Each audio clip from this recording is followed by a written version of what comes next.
guide the control arm up.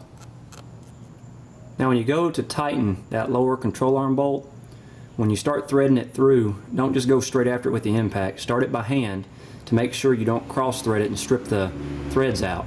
The bushing, like I said, is threaded, so you want to make sure that you easily thread it through the hole and that the lower control arm is mounted up to the mount location properly, the holes are all aligned and all that, and it should come through the other side, you know, like a bolt. The other side's threaded as well. So when you get it threaded through the other side, just tighten your 18mm nut down by hand, and then you can ease it down with an impact wrench, but you want to set your impact to the lowest setting, and the torque on this bolt is 80 foot-pounds. Like I said, you just want to ease it down with the impact, holding the back side. The back side's a 15mm to keep it from spinning, and just ease it down snug, and then put your torque wrench on it.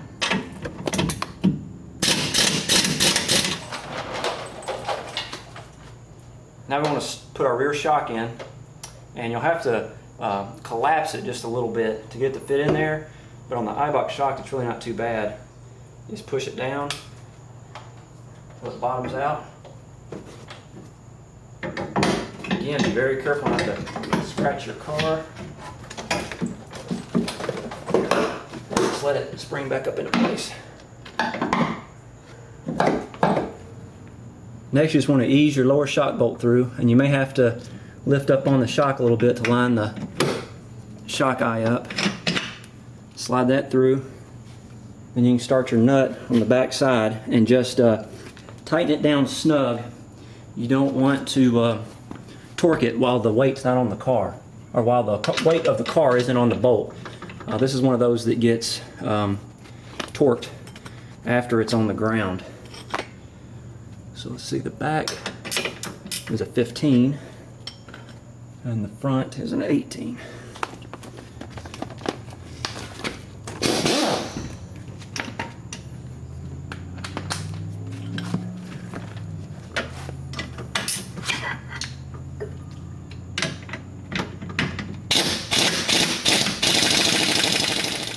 Next, you want to go ahead and tighten the top shock mounting screws.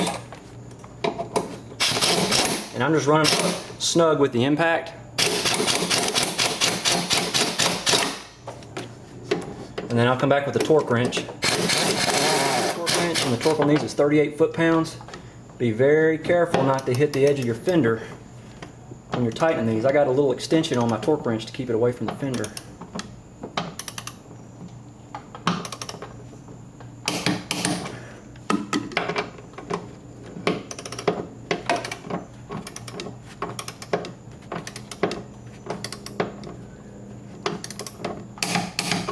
Go. Next, go ahead and reattach your brake line bracket. Remember, it's a little 10mm bolt.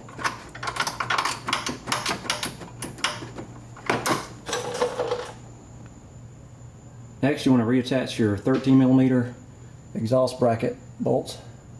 And I would start them by hand and then just snug them down with the impact on the smallest setting, and then just go back and tighten up your exhaust clamp. After you tighten your exhaust back up, it's a good idea to check the tip alignment, make sure they're even. You got plenty of gap around your lower valance. That one looks good to me. Once the exhaust is hooked back up, I'm going to go ahead and reinstall our wheel. And again, I just start off with the lug nuts by hand, make sure I don't cross thread anything. And then I'll torque them down with a torque wrench.